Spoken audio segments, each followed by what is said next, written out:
দমদম শিল্পাঙ্গন আয়োজন করতে চলেছে আজকে চতুর্থ বার্ষিক তৃতীয় পর্যায়ের নাট্য উৎসব। আমরা ইতিমধ্যে দুটি পর্যায়ের নাট্য উৎসব শেষ করেছি। তো আমাদের এটা তৃতীয় পর্যায়, সেই অর্থে আমরা বলতে পারি অন্তিম পর্যায় এবছরে। তো শিল্পাঙ্গন, দমদম শিল্পাঙ্গন হয়তো আমাদের সম্বন্ধে সবাই একটু অতটা বেশি ওয়াকিবহাল নাও থাকতে পারে, বিষয়ের কথা বলতেই হয়।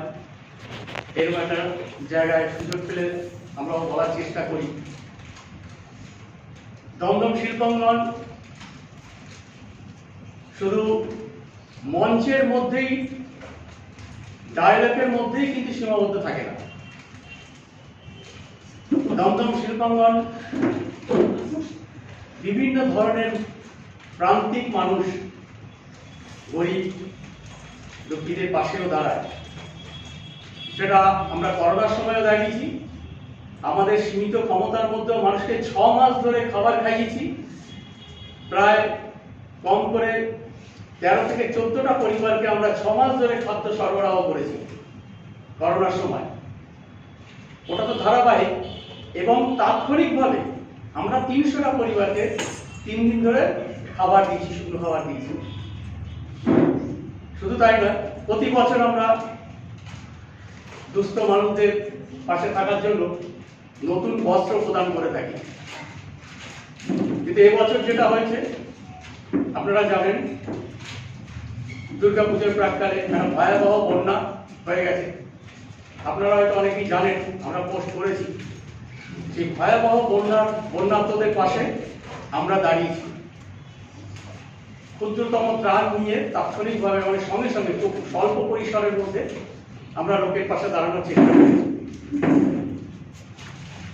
এছাড়াও আমরা যেটা করে থাকি এখনো পর্যন্ত, যেটা হয়তো খবরের প্রকাশ্যে আসে না, এখনো পর্যন্ত কোনো গরিব মানুষের বিয়ে না হলে তাদের টাকা দেওয়া, পড়তে পারছে না বাচ্চাদের বই খাতা দেওয়া, এগুলো আমরা প্রকাশ্যে আনতে চাই না, আনিও না সচরাচর।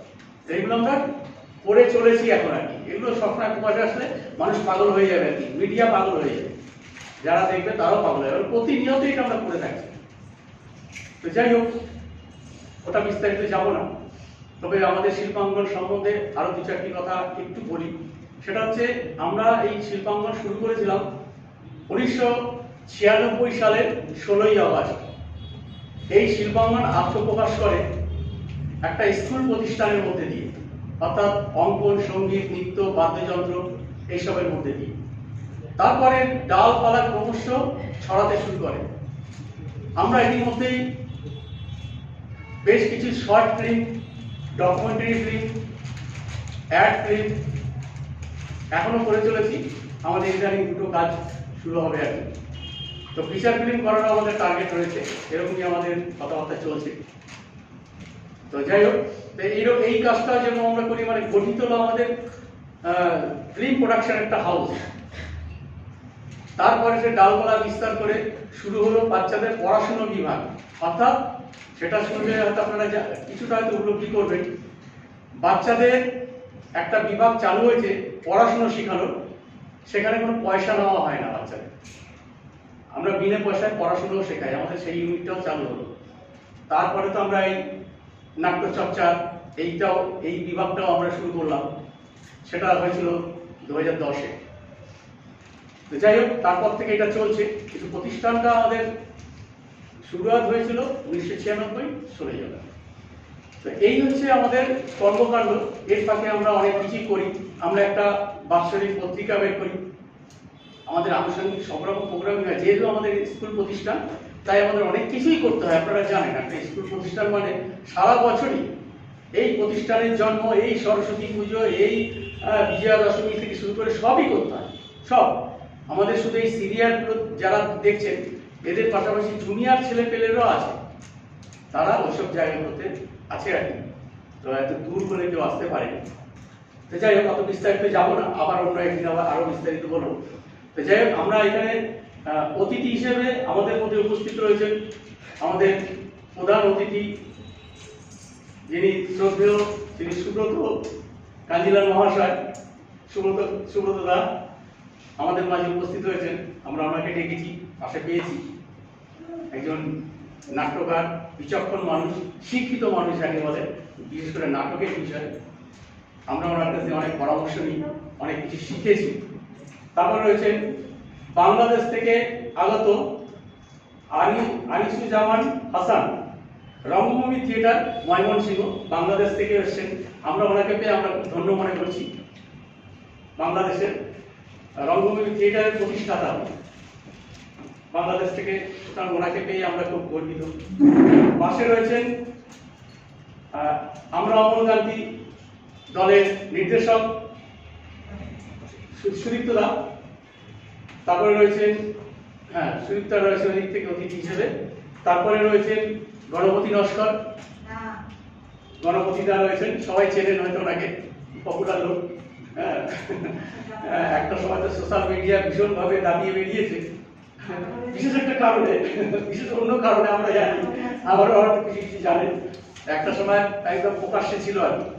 তো গণপতি নস্কর কথানাট্য সংস্থা, ক্যানিং থেকে এসেছেন। তারপর রয়েছেন আমাদের খুব পপুলার আরেকজন ক্যান্ডিড থিয়েটারের আরেক সুদীপ্ত ভূঁইয়া। এনার নাটক তো তোলপাড় করে দিচ্ছে, মাল্যবান। আপনারা সবাই দেখছেন, মাল্যবান খুব সুন্দর একটা প্রোডাকশন, পারলে আপনারাও দেখুন, খুব সুন্দর। আমিও দেখেছি নিজে, খুব সুন্দর একটা প্রোডাকশন চলছে। তাও গতকাল মনে শো ছিল, গতকাল শো ছিল, আজকে আবার। যাই হোক, তো তার মধ্যেও সুদীপ্তদাকে আমরা পেয়ে খুব ধন্য মনে করছি।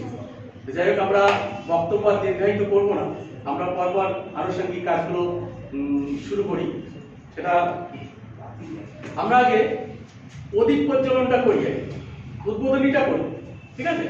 উদ্বোধনটা করি। তা আসুন এক এক করে। রেডি চলবে?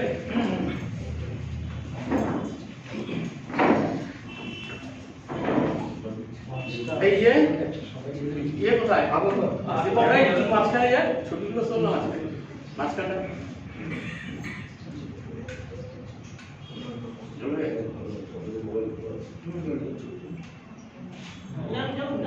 না না, আপনি সবাই মিলে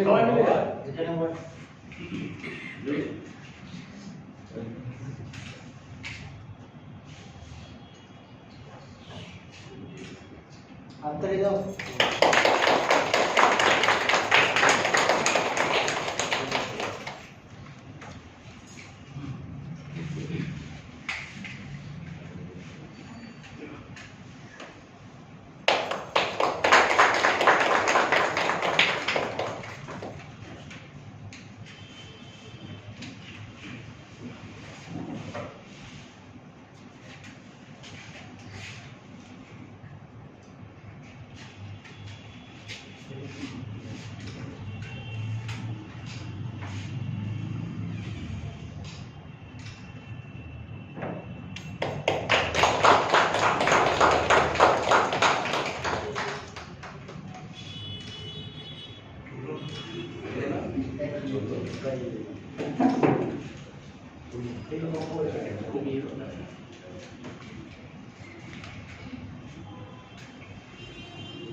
Yeah.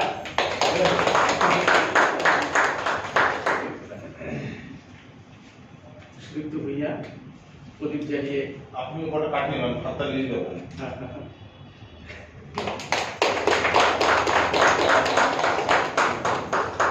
আমরা মোটামুটি একটা অনুষ্ঠানের পর্বে ঢুকে গেলাম।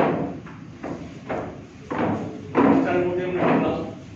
যার এবার আমরা পরপর যে পরের যে পর্যায়গুলো রয়েছে সেগুলো আমরা একটু করি। প্রথম আমরা অতিথিদের বরণ করে নেব।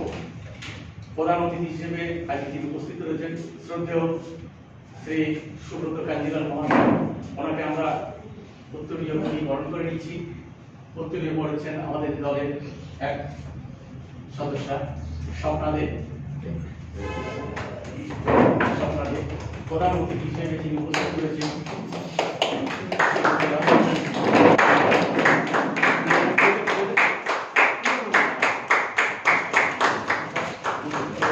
সুব্রত কান্তিলাল মহাশয়কে হ্যাঁ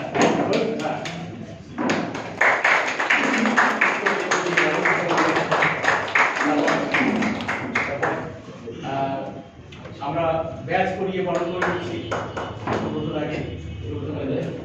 আমাদের দলের প্রোডাকশন ম্যানেজার দেখতে লেগে কিন্তু ওই প্রোডাকশন ব্যাপারটা কিন্তু সামলায় আমাদের প্রোডাকশন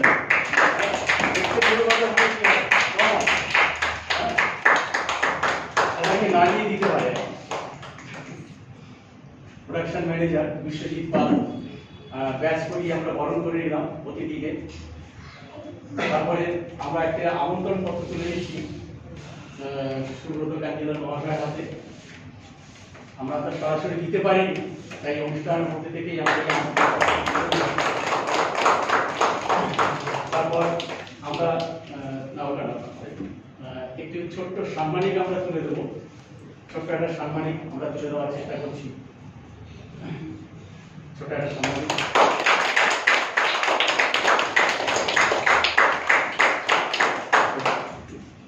আচ্ছা, আরেকটা বিষয় যেটা হচ্ছে সবাইকেই আমরা করব, তবে আমরা যেটা করি আমাদের এই যখন থেকে আমরা নাট্যোৎসব শুরু করেছি তখন থেকে আমরা আমাদের একটা ঐতিহ্য চলে আসছে। যেহেতু আমাদের সব জায়গায় দেখবেন মৈত্রী নাট্য উৎসবকে কেন্দ্র করে, মৈত্রী মানে তো বন্ধন, আমরা তো জানি। আর এই বন্ধনটা করেছিলেন রবীন্দ্রনাথ ঠাকুর, আমাদের করে দিয়েছিলেন কিসের মাধ্যমে সেটাও আমরা জানি। তো সেই মাধ্যমটাকে আমরা একটু প্রতি নাট্য উৎসবে আমরা এটা করে থাকি।